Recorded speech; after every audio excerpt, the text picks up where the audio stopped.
Hello, everyone, and welcome back to another edition of To The Point podcast. If you feel like I'm wearing the same shirt that I had a podcasted in about 20 minutes ago, it's because I podcasted about 20 minutes ago. But I still got tons of energy. Shay knows I'm up about 3:30 every morning, and I'm spry till I eventually collapse around midnight every evening. So excited to get into the final two episodes of Breaking Bad season 4. We'll touch on all that today. Before we get to that, I have to ask, I've been around a few Leaf fans lately. They've been on the verge of, just complete anarchy, the purge. Shay, as a Leaf supporter, how are you feeling going into tonight's matchup with the Chicago Blackhawks? I'm surprised you didn't ask me about the Dodgers actually getting booted from Yeah, but you're kind of a Dodgers fan, but you're not really a like it's kind of. whenever the playoffs come around, big Yeah. time. Yeah. No, no, I'm not as worried as most people. A lot of people are saying, "Oh, Montreal, they're a couple losses from being out of the playoffs," which I don't find true at all. You can catch heat any time of the year if you have the right players get right. But no, I'm a little worried, but I'm I know our big guys will step up when it means the most, and I actually don't mind seeing them struggle this early into the year because I think a little diversity. If you look at Tampa when they had that President's Trophy winning year, Mm-hmm. they did really well and then choked away in the first round. Where the next year they struggled at times during the year, and it seemed like they brought it all in the playoffs. So I don't know. Not comparing the two teams. I'm just saying those are two polar opposite seasons with two polar opposite results. So no, I think it'll be good. Marner, I don't know. He needs to get his teeth fixed, and then obviously he needs to get his game fixed. But struggling Chicago team too. If there's any team you'd want to see on sheet, you'd be like, yeah, this is the team because they're not playing well either. No, Chicago's in a bad state of affairs on and off the ice. Yeah, Just with the whole Brad Aldrich situation, that is really disturbing. I talked about it earlier. I'm really bothered by it that Stan Bowman just resigned and he kind of gets off scot-free with it. I don't think that's right, but I did read just prior to the podcast that the player who was sexually assaulted, he's going to be on SportsCenter tonight. He's going to reveal his identity to Rick Westhead. So that's going to, I think it's at 7:00. They're going to do that. So I'm interested in watching SportsCenter now because not that I need to know who the player is, Shay, but it puts a face to it. And, the whole Graham James situation with Theo Fleury and, Sheldon Kennedy and that, it just makes it more powerful to see, real testaments from the people that were affected by this pig of a human being. Yeah, absolutely. And by him revealing his identity, it proves that he's ready to face it. And, other people who were affected by it and by other, maybe other organizations will also feel the need to come out and speak out about it, which is the only way you really get rid of a problem like this, right? Absolutely. So I don't know who it is yet, but whoever it is, just good for you for having the just doing it and coming out and facing it, because that takes a lot of courage. And I'm looking forward to hearing what he has to say this evening.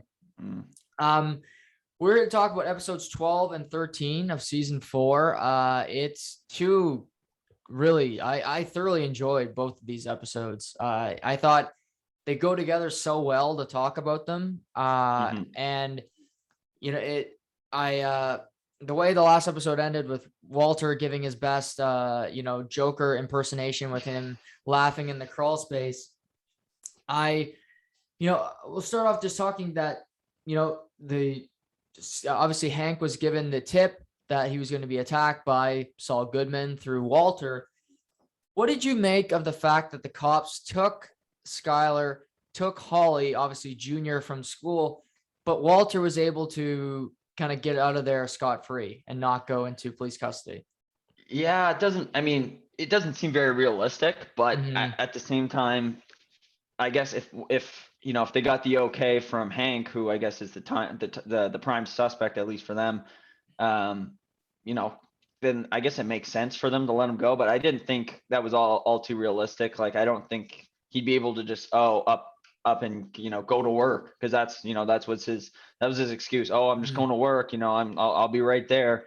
But then proceed to spend like a day and a half not not coming back. So it's funny, but at the same time, yeah, I didn't find that a whole lot realistic. That's, out of the few critiques I can make out of the show, this is probably one.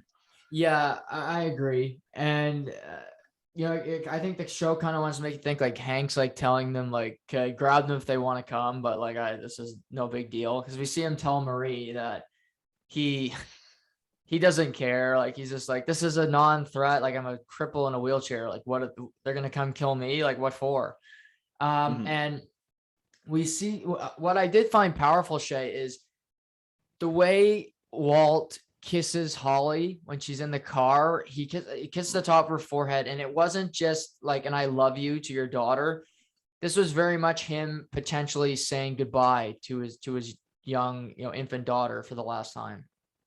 Yeah, and to put it in perspective, Skylar and Walter kind of have a conversation as they're being kind of hurried out the door, and really Walter's saying, "I'm not going with you," and he also says, "I'm not going to be, you're not going to pay for my consequences," which is basically saying all the choices I've made, well, those were choices I have to live with and die with, which is essentially what he thinks is going to happen. He thinks that Gus is going to send guys to kill him, and it's better that he's not around because if he was, then he's just causing everybody around him harm, which is why he chooses to stay. Right. But yeah, no, that's really, really powerful scene.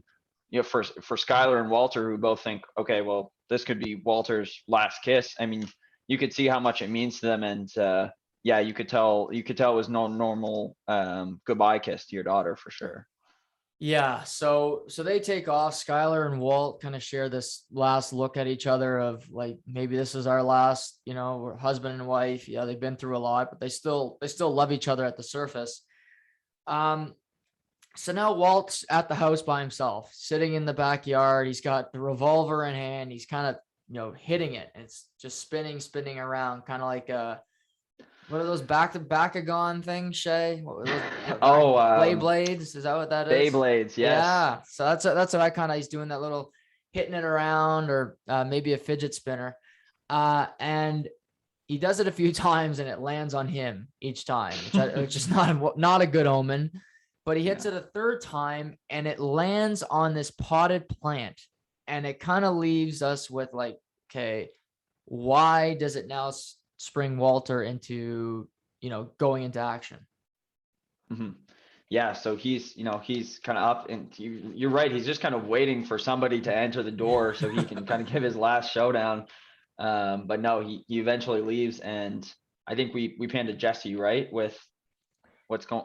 Yeah. So yeah, Jesse is at his house. He kind of asks, I guess Jesse kind of gets a call from Gus and a few times before that, but he's cooking and he gets a call from Saul. Says he gets a message from, or does I guess Hank shows up first, I guess, if I'm reading my notes here.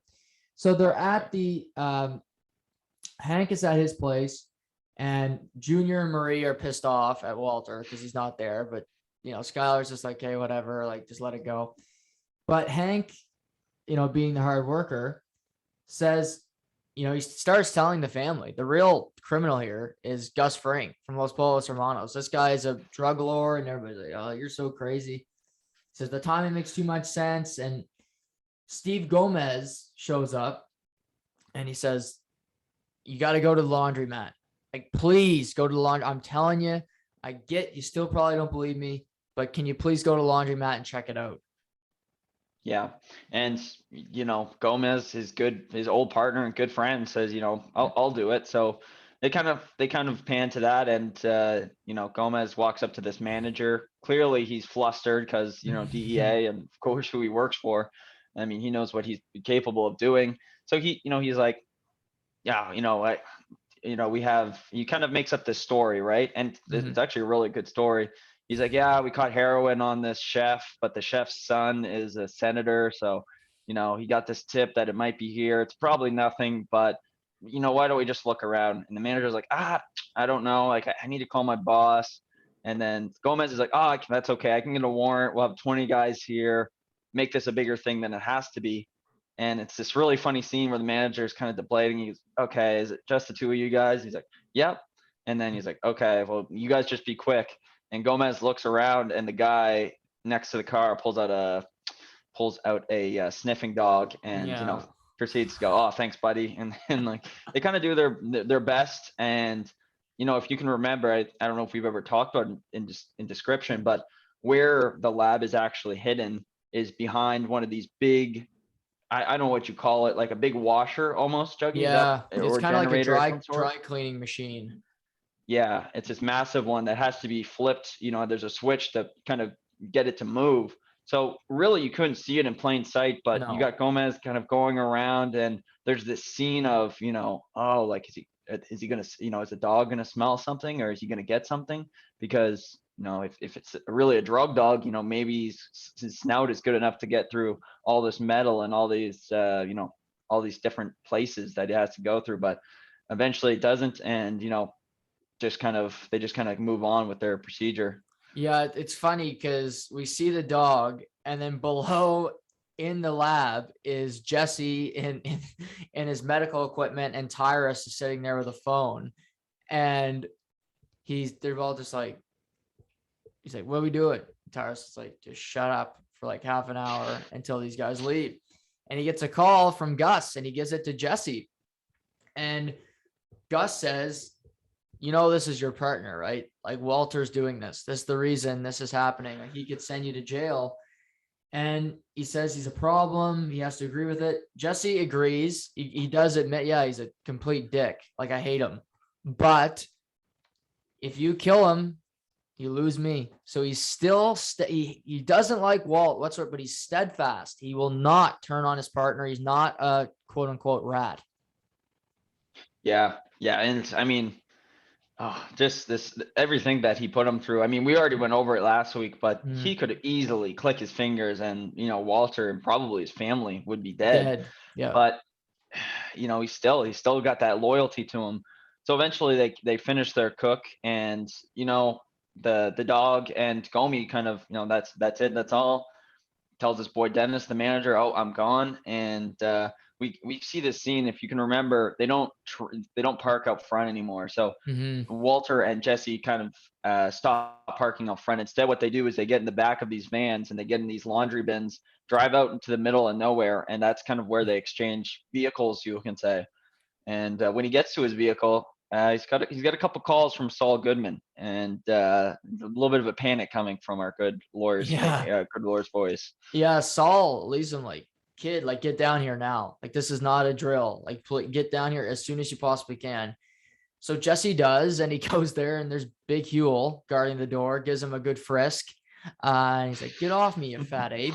And he goes in to see Saul, and Saul's tearing up paperwork. He's checking the place for bugs. He's getting the money out of it. He's like, he goes, "Here's the rest of your money. I'm skipping town." And Jesse's like, "Well, what the hell? Why?" And he, Saul informs him how Gus took him into the middle of the desert and threatened to kill Walter and his entire family.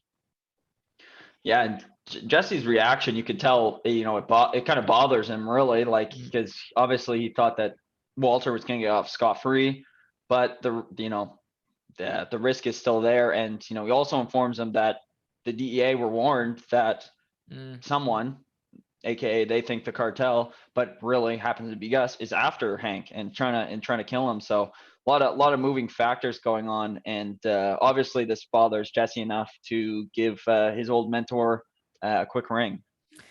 Yeah, he gives him a call. He doesn't hear from him, but he's clearly concerned enough to give him a call.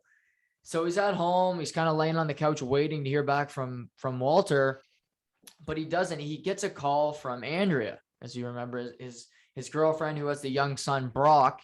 She calls him in a panic and says that Brock is sick and that she's at the hospital. He rushes there. They don't know what's wrong with him. They've done scans. They've done everything. They cannot find what's the symptom of his illness. And Jesse is just in a complete panic because Jesse loves the kid like a son. Yeah, no, absolutely. And, they no idea. They keep saying the doctors don't know. And, what's her Andrea? No, I keep messing up her name. Andrea kind of goes in to check on him, and Jesse goes out for a dart and realizes the cigarette that he put the ricin in, his lucky cigarette, we'll call it, is missing. It's gone. Yeah. And this, he tears every cigarette. He takes, every piece of the carton apart to look for this ricin, and automatically goes in a state of panic, thinking, this could be why Brock is sick. Yeah, so he runs in, he goes into the pediatric unit, which is for family only, but he rushes in, grabs Andrea, pulls her out, and he says, "Tell the doctors it might be ricin." He said, and she goes, "How do you know this?" He goes, just tell them. I just tell them. You can't pick up on it. Just mention ricin. It could potentially be, it's a poisonous thing, and he knows how it works. So he gives her that info, and he leaves the hospital in a panic and heads to Walter's. Yeah, the first time I thought of this, I kept thinking, oh, maybe Brock smoked a cigarette, right? Like maybe he found the pack and just said, oh, and he took one out.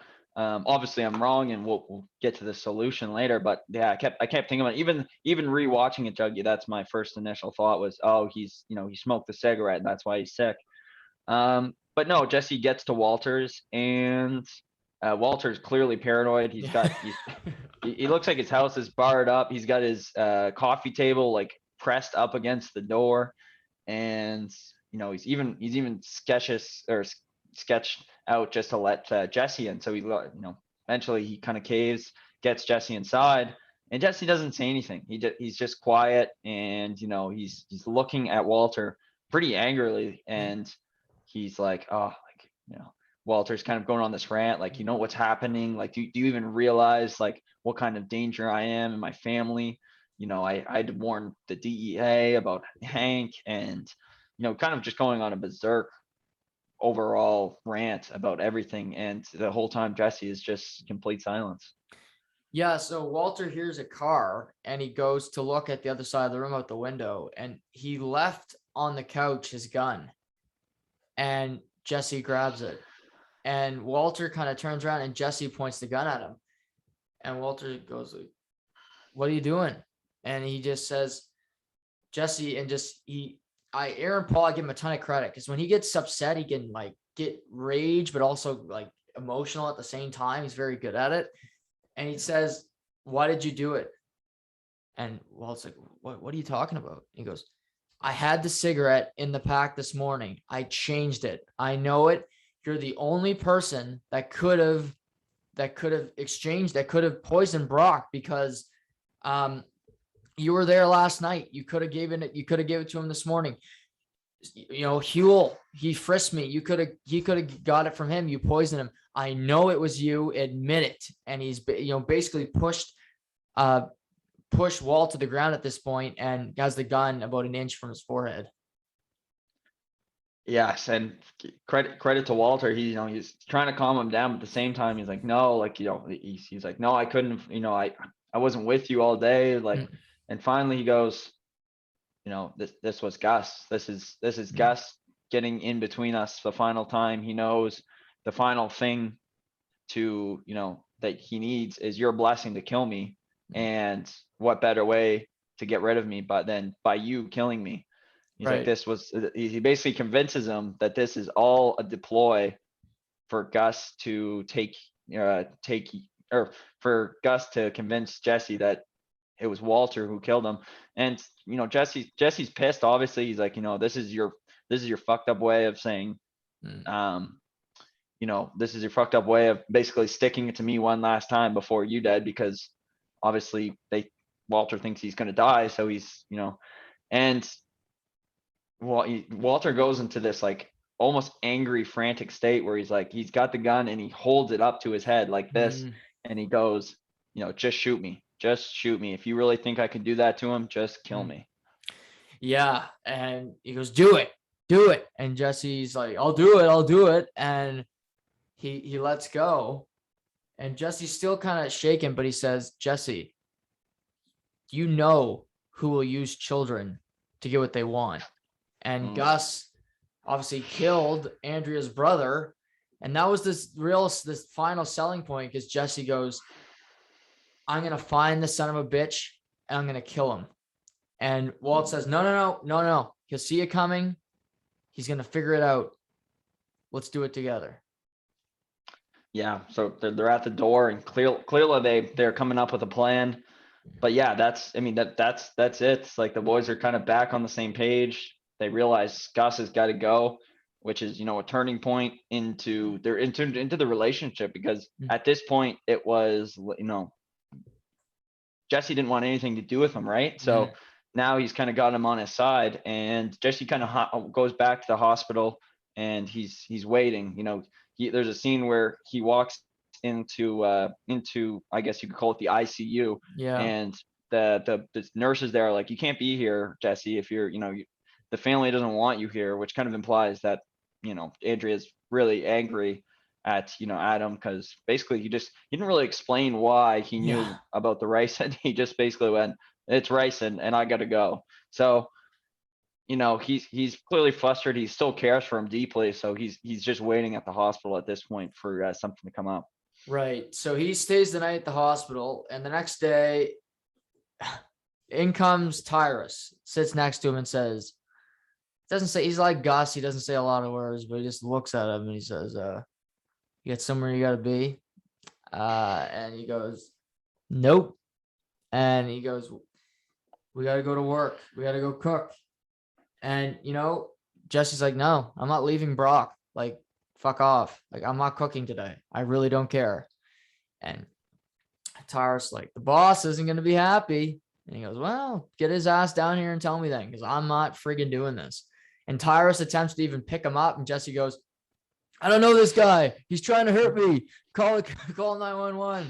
And Tyrus is forced to leave, looking really sketchy, with Jesse just basically telling to fuck off and patting his bitch as he walks away. But yeah, no, this gets the attention of Gus, and this whole time, I guess Walter's away from his family clearly overnight, because that's when Jesse met him, and his family is losing it. Like Hank could care less, like we said, but Walter Jr. and Marie are like they're pissed. They're like, what is wrong with him? And Walter Jr. is actually getting mad at Skylar, because he feels that Skylar isn't doing anything about it. Of course, Skylar knows what's happening and knows why Walter can't be there, but can't say. So it's just kind of a shit show where Walter's kind of Walter's a ticking time bomb at this point. Yeah, not a fun position for Skylar. She can't do anything about it, but she takes all the damn brunt all the time. Yeah.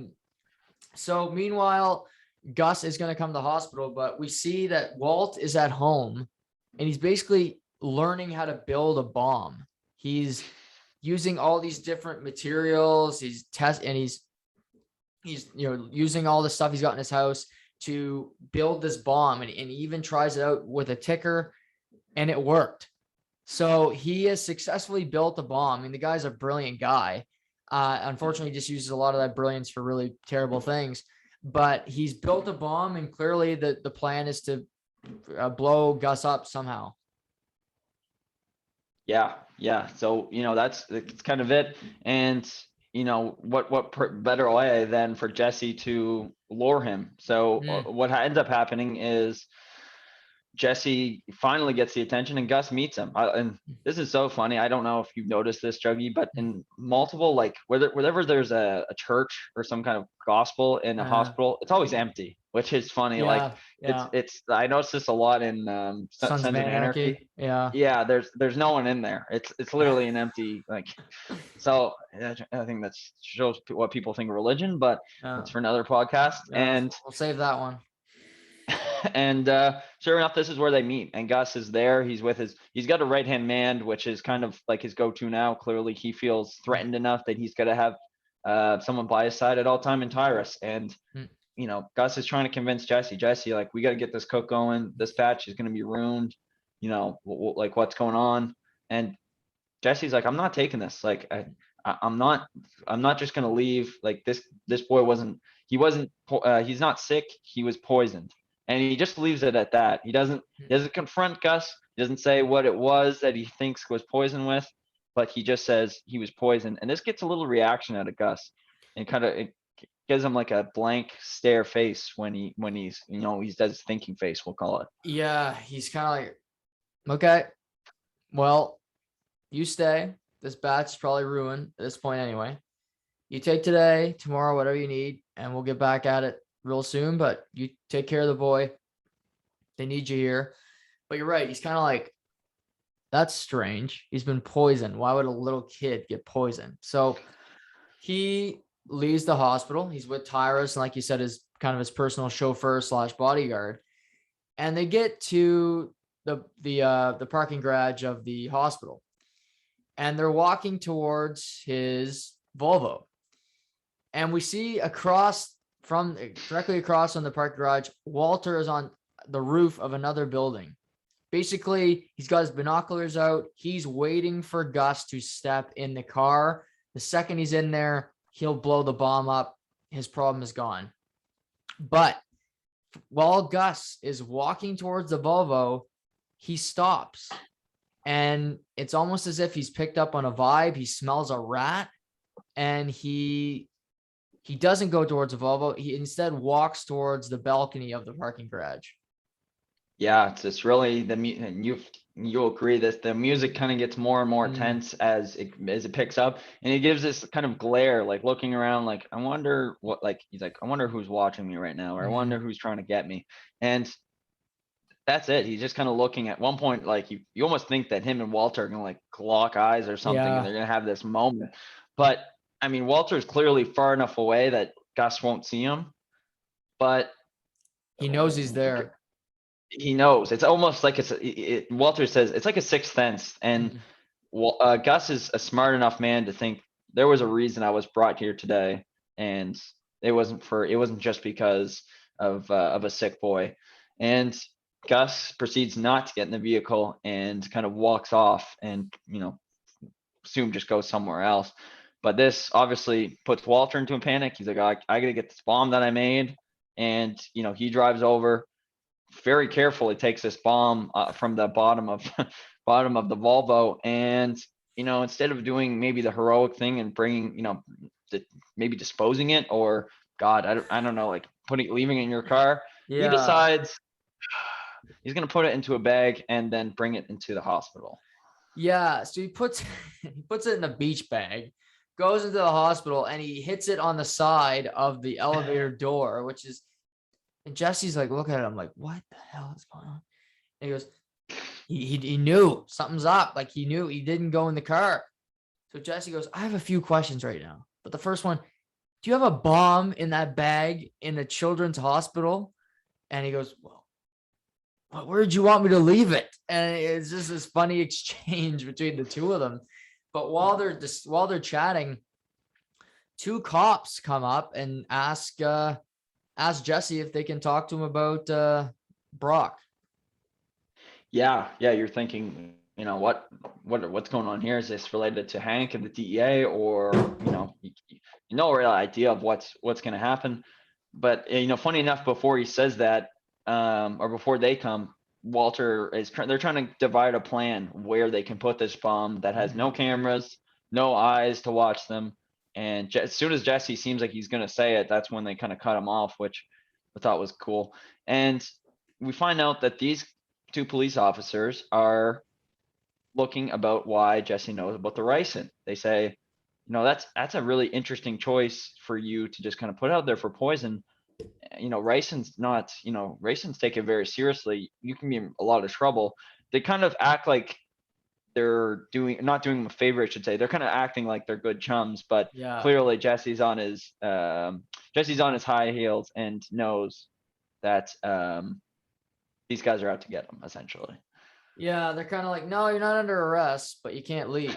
So he's like, well, do I need to call my lawyer? Like, what the hell? And he goes, no, that's probably not a good idea, because then lawyers, and we're going to bring you down to the station. And he goes, well, Saul Goodman's my guy, so call him.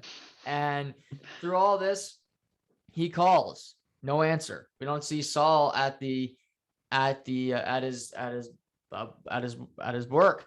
So we see his receptionist / business partner at this point shredding more pieces of paper, shredding information that can leak back to Saul, and we hear his glass door shatter. So she goes out, she kind of grabs this maybe maize or something from her purse, and it's Walter. And he goes like, "Did you not hear me knocking?" Like, and she goes, "Well, you're paying for that." And he goes, "I don't give a shit about this." He goes, "Where's Saul?" And she goes, "I don't know. He's gone." And he's kind of fed up. He goes like, "Can you please tell me where it's, I need to get a hold of him." And she goes, "Okay, well, I'll do it. 20 grand. Yeah. And he's like, no fucking door costs 20 grand. Yeah. Are you out of your goddamn mind? And then he kind of clues in, and by that time she's already like, it's 25 grand now. Yeah. So clearly this is a little bit of a blackmail, but Mhm. Walter needs it. Walter needs this number because Saul can clearly get Jesse out of this mess. And we get to a great scene where Walter, he has a little bit of cash. As if you didn't listen last week or you weren't following along, all his cash is gone. Like Yeah. Skylar gave $625,000 to Ted Beneke, basically to pay his fine so that they would be kind of free of that mess. And now they don't have as much money left, but clearly they have enough. So Walter goes home and kind of stops before he gets to the end of his street. Yeah, it's this. He's gonna drive in. And he goes, "Wait." So he pulls up, grabs binoculars, but I mean, he hasn't been home since he went and tried to put the bomb on. So it makes sense that maybe Gus sent some people to his house. So what does he do? In perfect Walter fashion, he's not afraid to try to injure other people in the process. He calls his neighbor, nice elderly old woman, and he says, "Oh, hi, how you doing? Good to hear from you. Yeah, me and the wife and Junior, we're going up to Santa Fe, and I think Junior left the burner on, and we're just so nervous about the house. Can you mind going and checking it out for us?" And like the good Samaritan, like the good neighbor she is, she has the spare key, and she promptly goes over and checks for him. Yeah, really using your neighbors on this one. Yeah. But in good instincts, two men Mhm. come out from the side door and kind of escape from the side of the house. And so clearly his instincts were on point. The fact that he used his neighbor to basically as bait is kind of well, it's very Walter like. It kind of reminds me, or well, it's actually exact same. Have you ever watched the show Fargo, Yeah. Juggy? Yeah. So Except it yeah, didn't work out as well for yeah, we're not going to spoil it for anyone who may be halfway through that series, but uh, same idea. Martin Freeman uses his new lover as, we'll call it bait, to get to see if anyone's inside. And sure enough, it works both times. Walter goes through the kind of the shrubs through his backyard and goes in, grabs the cash. But as he's grabbing the cash, he hears two footsteps from the back door. yeah, so he's gonna climb out, but then he hears them, shuts the door, and they get their guns out, hearing something. But Walter is able to escape. He climbs through the crawl space underneath, gets out the vent, jumps the fence again. He's on his way. So he escapes these two men potentially killing him. And while this is happening, Jesse still at the hospital, still dealing with these two guys. They're asking, like, "Tell us what happened." He goes, "I've told you what happened 85 times. Like, just tell us the real truth." But then Mr. Saul Goodman walks in and he goes, "Hey guys, yeah, FBI, DA, you guys are great. Yeah, beat it. Like, yeah, okay, yeah. No, good to see you. Good to see you. Yeah, get the hell out of here." So he says the FBI, is gonna want to talk to you. They're probably gonna open up an investigation. This is a problem. Um, but which I says, "Okay, well, I'll deal with that. Whatever. Can you get me out of it?" Saul goes, "Probably not, but we'll see." He goes, "Well, I thought of what Mr. White asked me." And he says, "I know a place where he can get Gus. I know something he won't suspect." And that's when Saul goes to meet Walter. Yeah, so they meet at this abandoned house, kind of out in the middle of nowhere, and Saul basically says, you know, well, there's this one guy in this old folks home, Casa, what's it called, Dougie? Casa del Manca. Casa de Malca, and he goes and meets him sometimes. He's a friend of Gus's that he, kind of sees on and off. And right away, Walter knows who it is. If we do a little recap to season back all the way back to season 1.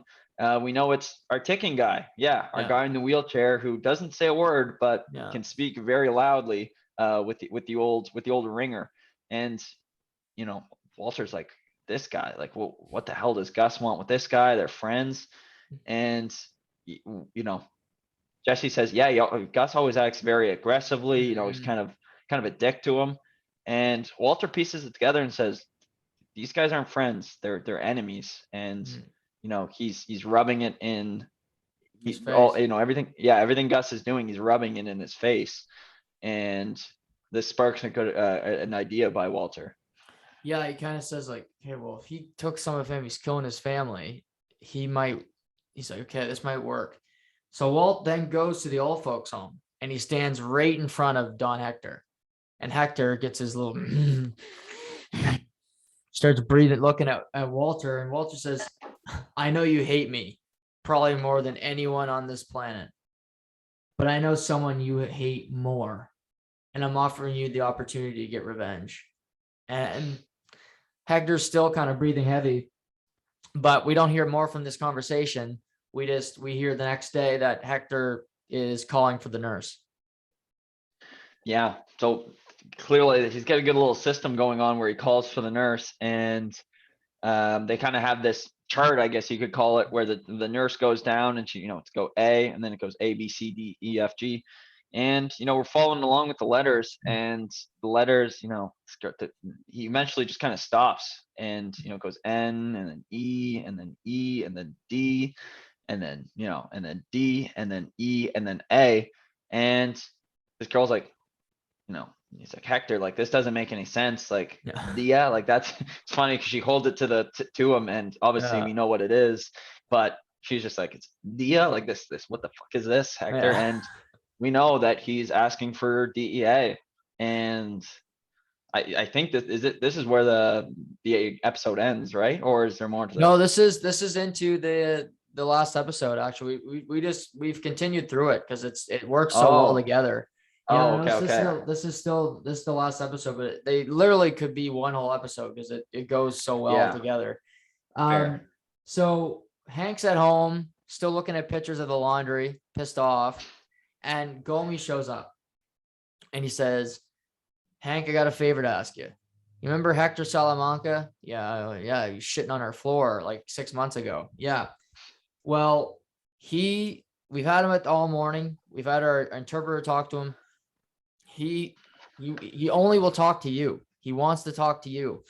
And Hank's like, well, yeah, I'll go. Like, of course, I don't think it's a threat. Like, all the cartel's dead, whatever. And Marie and Junior, like, there's no way you're going. Like, no, you're not going, Hank. And then it pans to him in the room with Hector and all the DEA people. Yeah, I love that scene where it goes. He's like, Murray's like, no, there's absolutely no way you're going down there. And then it's, thanks for coming down, Hank. Really, really happy to see you here. And it's a room full of DEA, and it's one cripple at each end of the table. You got Hank, just holding on, and then poor Hector at the end with his nurse. And what important message could Hector have for our dear friend Hank Schrader? Yeah, we know Hector is not a very good person. He killed Gus's brother. He tried to kill one of his nephews. He's just a really shitty human being. So he wants to get revenge, but maybe he's serving two purposes here, which we'll get into. But what he says to Hank first, they're going through the letters. He spells out "suck my cock" to Hank, which doesn't get more direct than that. And then he goes, yeah, okay, good one. That's funny. Anything else you want to tell me? And then they just they spell out "fuck," and Hank's like, okay, yeah, I think we're good. So he doesn't have to spell "you." But what this does do, Shay, is he leaves. They got nothing from it. Hank's like, what the hell is the point of that? Just to tell me to suck my cock and go fuck myself. But Tyrus is scoping out the DEA, and he sees that Mr. Salamanca is there, and he calls Gus and basically says, we got a problem. Yeah. So we kind of get a gist that, this was kind of his ploy, and he was just trying to get Gus's attention, if anything. Walter mentions it in the last episode. He can't wait around for Gus to just handsomely drop by their nursing home. So obviously they had to do it in a different fashion. But yeah, no, this is a great way. And this was just a funny scene overall, I guess, in the last episode of the season. Just kind of seeing these two again for the last time, Hank and Hector. Yeah, exactly. Yeah, Hector just he's got to get revenge on everybody the best way. He can't speak, he can't hurt anybody, but he can use his words or use the chart to basically say "fuck you" to anybody he needs to. So Tyrus then goes for a visit to Casa Tranquilla and shows up, shuts the door, and he takes basically a radar detector, so to speak, and he starts scoping out the room. Basically, I think checking out for bugs, and also it could potentially be a bomb because then it picks up on any kind of electronic device. So he's going all over the walls. He goes to the bathroom. He's even on Hector's chair, oddly enough. And he sees that the window's open, but then so funny. We hear a woman out the window saying, "Hi, hello." And Tyrus goes to the window, is just kind of sitting there staring, but behind there's a window, and then behind there's like a little wall, and Walt's sitting there. But in the other window, there's a woman, glasses, staring at him like, "Hi, hi."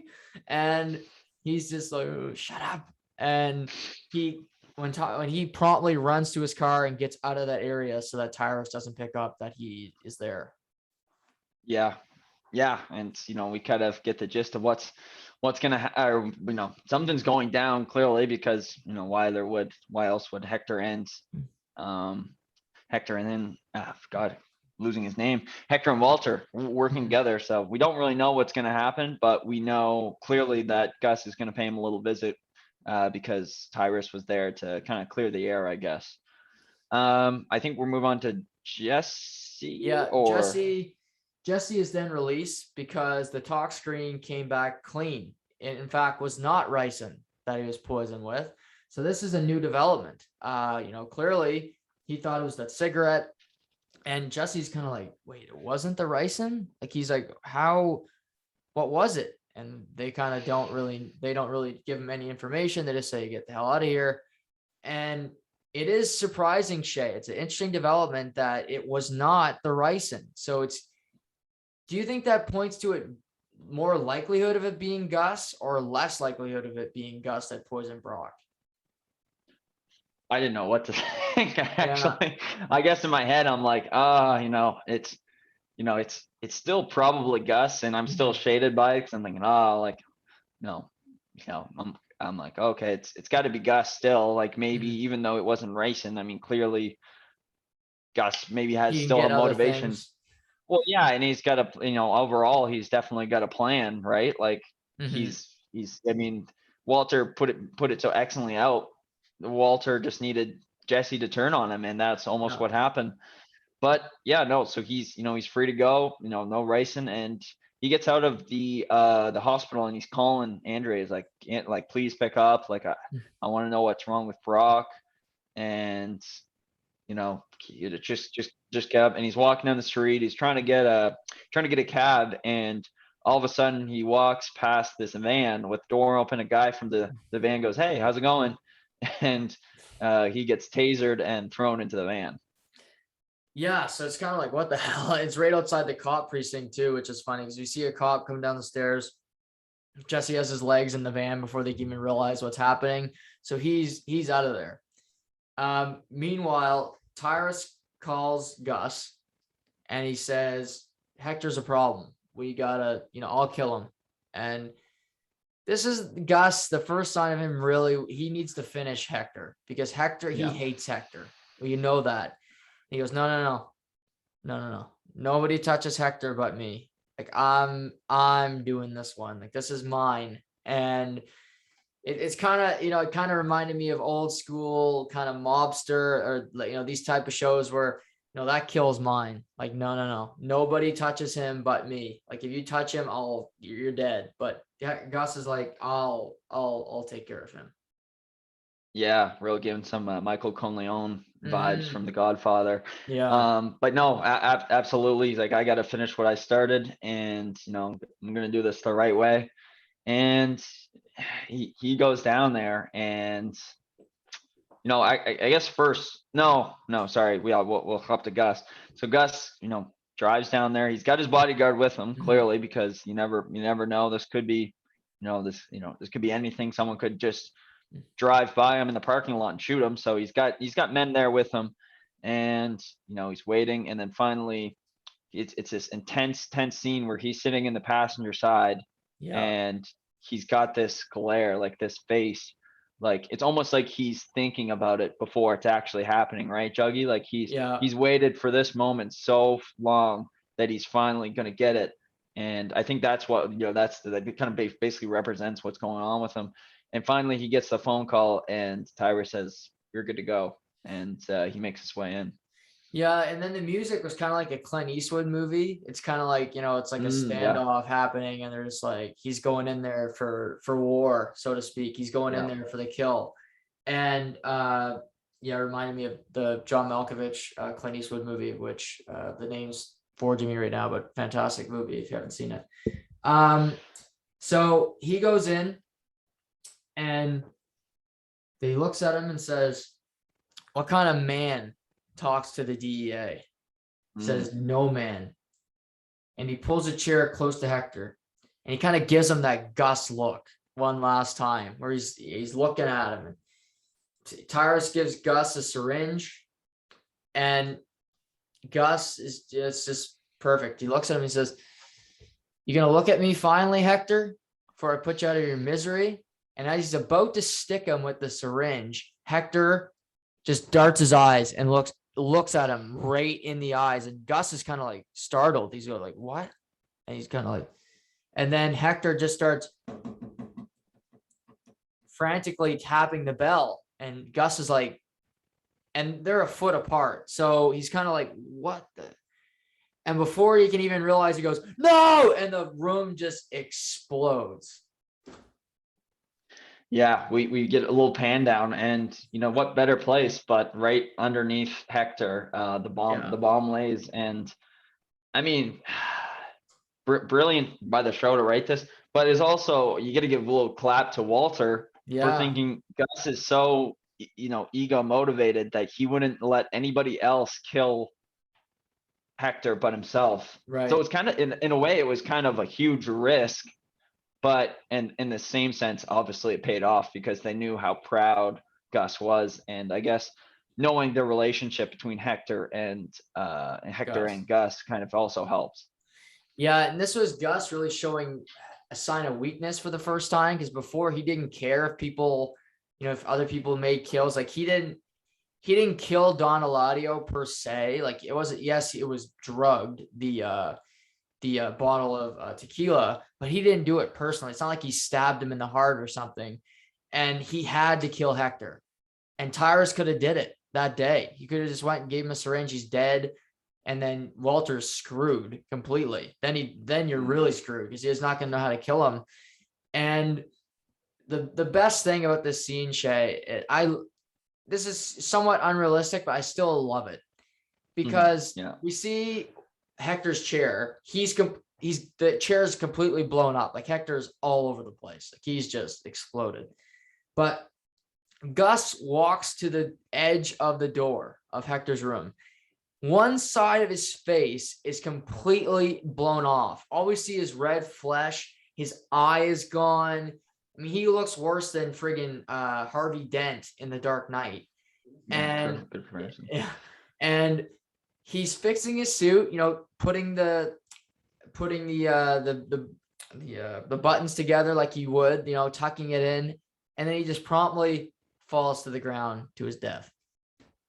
Yeah, great scene, because you're thinking, the first time you're watching this, you're like, is he alive? Like, is he still alive? Like, is this man like immortal, or is he like Superman's cousin or something? Mhm. But no, yeah, clearly the writers kind of give you I guess just that little fatal hope, like, oh, he's still alive, like this is gonna keep going. Mhm. Um but no, like great ending to a great character. Obviously, probably Yeah. one of the most badass, one of the most clever, witted show villains you'll ever find is Gustavo Fring, and clearly he got the demise that and the death that he was worth. Yeah, I think this was a good way to kill off a character, and a really clever way, obviously, to kill Gus, but also I listened to Juan Carlos Esposito talk about this, and he kind of got some input about how he's going to die and how that scene would go. And he said he liked the idea of him putting the suit jacket on and tucking it in, kind of, because that was Gus. You know, he's so proper, and I thought it was perfect. And I mean, he was one of my favorite characters on the show, and in Better Call Saul, he's in the show a lot too, which what makes Better Call Saul so good, because Breaking Bad has so many great characters. I mean, you got Walter, you got Jesse, of course, but Saul is so great, and so is Gus, and even Hector is in the show before he gets in the chair. You kind of learn how he gets in the chair. So it's a lot of, this show was so good at character development, and this was just another case in point of them doing that. Yeah. Yeah. It's one of those things, like you mentioned, it's unrealistic, but it's almost like so good you let it slide Yeah. because you're like, oh, okay, that was clever. Like even if it's not real, well, it's still made for great TV. And just like that, end of two great characters on the show. Yeah. And it pans to this scene where there's this parking lot and just, probably hundreds and hundreds of cars, and we pan it down, and it's Walter listening to the radio, and he hears the news, 3 dead in case I don't remember, Case of Duera, or wherever this nursing home is, and he kind of gives a smirk and drives off. Yeah, he's clearly very, very happy with himself. And meanwhile, Jesse is being forced to cook at gunpoint. And he's trying to grab a crowbar, and this guy's like, don't even think about it if you want to have a broken arm. But then we hear the elevator shaft, and Jesse's like, what the hell? So the guy forces him to handcuff himself to a machine, and he kind of opens it up. He sees one of his buddies standing there, and he goes like, what's going on? And out comes from behind him Walter, puts 2 in his chest, kills his buddy, and Waltz just said, he walks in. Jesse's like, what the hell is going on? He goes, Gus is dead. We have work to do. Typical Walter fashion. Doesn't like to celebrate the win just yet. So no, yeah, it's a great montage where they're basically tearing the lab apart. They're breaking the barrels with axes. They're basically throwing chemicals all over the place, and they're really gonna blow this bitch up. And they get up, and they're kind of, I guess what they do is they leave this wire unhinged, and it's the liquid and all the gasoline and whatever other chemicals are in there haven't touched it yet. So it's kind of the badass, like blow explosion and I'll walk away scene. But it's long lived as they kind of get up into the main room where all the dry cleaning goes on, and they pull the fire alarm, and everyone's just kind of looking around like, whoa, what's going on? And they're like, vamos. Yeah, get out of here. And everyone kind of clears out after they hear the first explosion. Yeah, so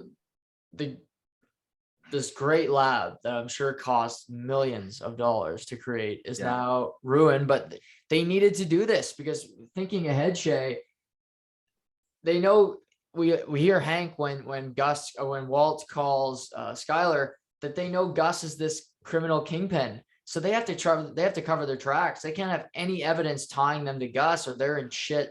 So their fingerprints are all over that lab. They've been the only ones cooking in there. So they blow it up. And then they go on top of a parking garage. And Jesse gets a call, tells Walt that Brock is going to make it. He's going to be okay. But in fact, it was not the ricin. He's still puzzled by this. He said it was a flower called Lily of the Valley. He said it's actually a flower that has these berries on it, and kids, don't know any better. They just eat from it, and it can actually kill them. So he kind of says it wasn't Gus after all. Yeah. but then follows up by saying, we had to go. They both kind of agreed, like it was time for Gus to go. They were never going to live their lives in any peace if he was still walking on this earth. So they made the right call, and they kind of share this moment where it's like, good for you. Like take care of the boy. And they give this handshake, and it's kind of this memorable scene where the sun's going down and they're both up there. They both look like absolute shit, but it's like, hey, they won. They beat their main villain, we can say, and everything's good. Yeah, and it's kind of like a goodbye of sorts, because they don't have anybody to cook for anymore. They're out of the game if they want to be.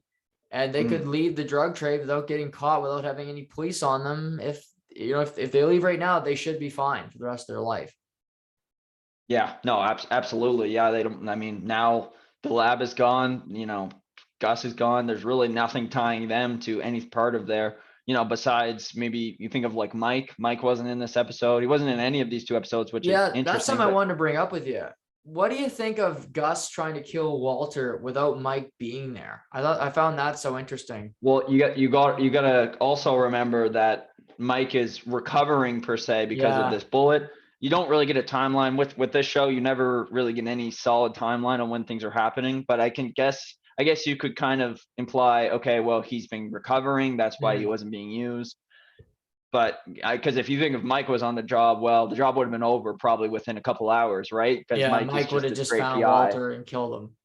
Yeah, he probably wanted to, let's be honest, but no. So you kind of put those, you kind of think about that. Maybe that's what's happening, because obviously the episodes we talked about last week, they were in Mexico. So yeah, so it's interesting to think about. And Skylar calls. So first of all, I guess they're all everyone at Hank and Marie's house kind of sitting around the TV watching the news, and they're like, oh my gosh, like, Gustavo Fring was part of the 3 men that died in the old folks home. And Skylar gets a call, and it's Walter for the first time in probably days. Yeah, and he says, we're safe. Like, it's over. And we don't have to worry about this anymore. Like, we're fine. We're gonna be just fine. And she's sort of relieved, but then she also says, like, Walt, was this you? And how'd you do it? And he just responds with, I won. pretty Walter-esque, but it's true. I mean, he did get the better of him, but he wanted to brag about it to somebody, So he did give it to her, and he just hangs up promptly and gets in his. I wanted to ask you, when did he switch vehicles? Like, he all of a must have sudden just stolen one, because they could have been tracking the Aztec.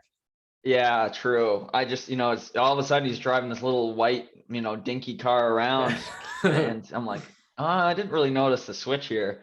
But yeah, I'll let you take it away with the final scene of the season. So yeah, we just kind of hear this music, like peace on earth, like we got this, like it's a dawn of a new day, and we pan to the backyard of the White home, and we see a bunch of potted plants, and it zooms in on one of them, and one of the plants is a lily of the valley, which was what Brock took and what poisoned him. So we learn that Walter poisoned the young kid to turn Jesse back onto his side. Yeah. Pretty speechless the first time you watch this, because you're like, what? Yeah. But yeah, no, great scene, great writing to put this in there so subtly. If we think back to the beginning of the episode where Walter's sitting there and he's kind of looking at the plants, it all ties back together really, really nicely. And you're just like, you're sitting there like, Jesus, this guy's a piece of shit. Yeah. Like, this guy's got to be the scum of the earth. But clearly he needed to do it in order to, like you said, turn Jesse on Gus. Yeah, and he was willing to sacrifice the kid of his girlfriend that he loves in order to do this, which Walter's just not a good human being. I mean, And this is that you mentioned like that I was foreshadowing in that episode. Well, this is foreshadowing for season 5 as well. Yes. So yeah, like you just said, and I wanted to ask you this. This kind of ties up so nicely. You got the main bad guy dying. Both guys are kind of off scot-free. Do you think when they originally wrote this, they didn't intend to write a season 5? In a sense, I did, because this is really a great season and a great ending. And I actually enjoyed the ending of this show, and a lot of people always complain about the ending of a show. I actually don't. I enjoyed the Breaking Bad one, just like The Sopranos. A lot of people hate that one too, but I actually enjoyed that one. But I do think they had the thought, but I think the backlash from fans of being like, okay, well, Walt had cancer. What's going to happen? What's Jesse going to do for the rest of his life? Like, I think there would have been like an El Camino movie, but like with the both of them in it potentially, like I think there's still a story left to tell. Mike is still around. So I do think there's enough loose ends that the writers probably say, okay, we got one more season left in us. Okay. Yeah. No, I just so interesting to I guess to take part in. I was thinking that so much last night. I'm like, God, that'll be a great way to finish it. But no, like you said, there's 16, not just 13, 16 great episodes in season 5. 8 weeks for me and you to go over, and lots and lots to talk about. So, unbelievable. One thing I was going to bring up before we kind of wrap it up.